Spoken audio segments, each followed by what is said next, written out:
Hello friends, welcome back to your channel ClassLink. இது cooperative exam preparation video. இன்னைக்கு cooperative exam preparation வீடியோவில் previous இயரோட cooperative business administration with cost accounting question paper தான் பார்க்க போகிறோம். வீடியோக்குள்ளே போகிறதுக்கு முன்னாடி நம்மளோட கோஆபரேட்டிவ் எக்ஸாம் ப்ரிப்பரேஷனுக்காக டெலிகிராமில் ஒரு குரூப் கிரியேட் பண்ணியிருக்கேன். ஸோ அந்த குரூப்போட லிங்க் வந்து கீழே டிஸ்கிரிப்ஷனில் தரேன், ஜாயின் பண்ணிக்கோங்க. அண்ட் அதே மாதிரியே வந்து டெஸ்ட் பேட்ச் கோஆபரேட்டிவ் எக்ஸாம் ப்ரிப்பரேஷனுக்காக டெஸ்ட் பேட்ச் போட்டிருக்கோம். அந்த டெஸ்ட் பேட்சோட டீட்டெயில்ஸ் எல்லாம் ஒரு வீடியோவாகவே போட்டிருக்கேன்.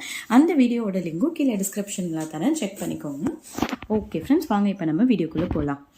இது டே 17 cooperative business administration with cost accounting part 2 question number 21 to 40. Okay friends, question number 21.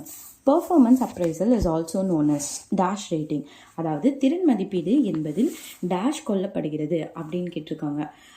அதாவது அதில் என்னென்னலாம் இருக்கும், திறன் அப்படின்றதுல எதை வச்சு நம்ம வந்து பெர்ஃபார்மன்ஸ் அப்ரைசல் வந்து கொடுப்போம் அப்படின்னு கேட்டிருக்காங்க. எதை வச்சு அப்படின்னு பார்த்தீங்கன்னா குணங்கள், அதாவது மெரிட் அப்படின்னு சொல்லுவோம். ஓகேவா, ஃபைன். Question number 22.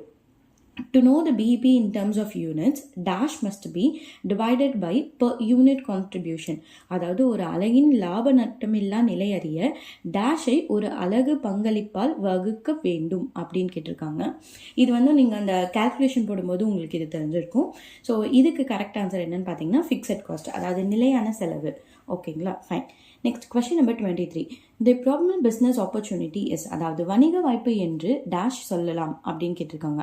எதை வந்து வணிக வாய்ப்பு அப்படின்னு சொல்லுவோம்னு பார்த்தீங்கன்னா லைசன்சிங், அதாவது உரிமையின்மை அப்படின்னு சொல்லுவோம். ஓகேவா, fine. Next question number 24. The communication from worker to management R administration is, அதாவது தொழிலாளியிடம் இருந்து நிர்வாகத்திற்கு செயல்படும் தகவல் பரிமாற்றம் என்பது, அதாவது ஒரு ஒர்க்கர்லேருந்து ஒரு மேனேஜ்மெண்ட்க்கோ இல்லை ஒரு அட்மினிஸ்ட்ரேஷனுக்கோ ஒரு கம்யூனிகேஷன் போகுது அப்படின்னா அதை என்ன கம்யூனிகேஷன்னு சொல்வோம் அப்படின்னா அப்வர்ட் கம்யூனிகேஷன் அப்படின்னு சொல்லுவோம். ஓகேவா, அதாவது மேல் நோக்கி தகவல் அப்படின்னு அர்த்தம். Fine. Next question number 25. Communication does not involve, அதாவது தகவல் பரிமாற்றம் எதை உள்ளடக்கியது அல்ல அப்படின்னு கேட்குறாங்க. எதை உள்ளடக்கியது இல்லைன்னா சிங்கிள் வே ப்ராசஸை தான் வந்து நம்ம கம்யூனிகேஷன் அப்படின்னு சொல்ல மாட்டோம். கம்யூனிகேஷனாலே ரெண்டு பேர் பேசுறது, ரெண்டு பேர் ஒரு இன்ஃபர்மேஷன் ஷேர் பண்ணுறது, ஒரு 2 வே ப்ராசஸ் அந்த மாதிரி இருக்கிறத தான் வந்து கம்யூனிகேஷன் அப்படின்னு சொல்லுவோம். சிங்கிள் வே கம்யூனிகேஷன் அப்படின்னா அது சிங்கிள் வே ப்ராசஸ்ன்றது கம்யூனிகேஷனே கிடையாது. ஓகேவா, fine. Next question number 26. Basis for the departmentation is, அதாவது துறை பிரிவாக்கம் எதன் அடிப்படையில் உள்ளது அப்படின்னு கேட்டிருக்காங்க. எதன் அடிப்படையில் நம்ம டிபார்ட்மெண்ட் பிரிப்போம் அப்படின்னு பார்த்தீங்கன்னா அதோட ஃபங்க்ஷன்ஸ் அடிப்படையில். ஓகேவா, ஸோ அதாவது செயல்பாடுகள் அடிப்படையில் நம்ம வந்து துறைகளை பிரிப்போம். Okay, fine. Next question number 27. A good policy should be, ஒரு சிறந்த கொள்கை டேஷாக இருக்க வேண்டும் அப்படின்னு கேட்டிருக்காங்க. ஒரு குட் பாலிசி அப்படின்றது தெளிவாக இருக்கணும் அப்படின்னு சொல்கிறாங்க, அதாவது கிளியராக இருக்கணும் அப்படின்னு சொல்கிறாங்க. ஓகேவா, fine. Next question number 28. Working capital is used for, அதாவது நடைமுறை மூலதனம் எதற்கு பயன்படும் அப்படின்னு கேட்குறாங்க. ஸோ ஆப்ஷன்ஸ் பார்த்தீங்கன்னா land and building, option B plant and machineries, option C furniture, option D purchase of raw material. இதில் நம்மளுக்கு land and building, plant and machinery, furniture இது மூணுமே வந்து ஒர்க்கிங் கேபிட்டலுக்கு யூஸ் பண்ண மாட்டோம். ஒரு ரா மெட்டீரியல் எப்போ பர்ச்சேஸ் பண்ணுறோமோ அதை தான் வந்து ஒர்க்கிங் கேபிட்டல் அப்படின்னு சொல்லுவோம். ஓகேவா, fine. Next question number 29.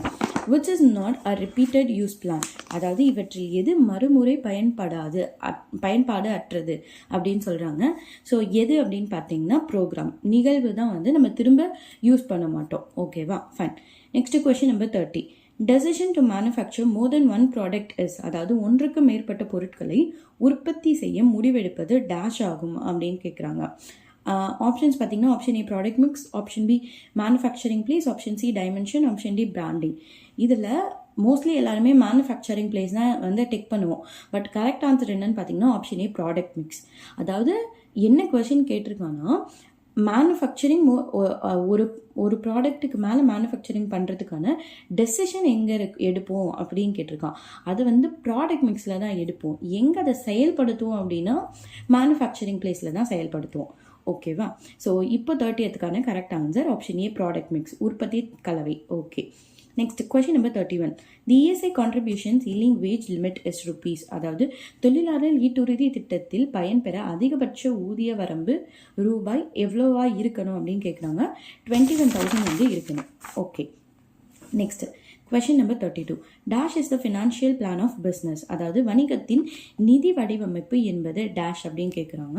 Obviously budget தான் வந்து ஃபினான்ஷியல் பிளான், பிஸ்னஸோட ஃபினான்ஷியல் பிளான். ஓகேங்களா? Fine. Question number 33. The act that assures everything has been compiled with a planned as. அதாவது எந்த செயல் மூலம் திட்டமிட்டபடி அனைத்து செயல்களையும் முடிவெட்டப்படும் அப்படின்னு கேட்குறாங்க. அதாவது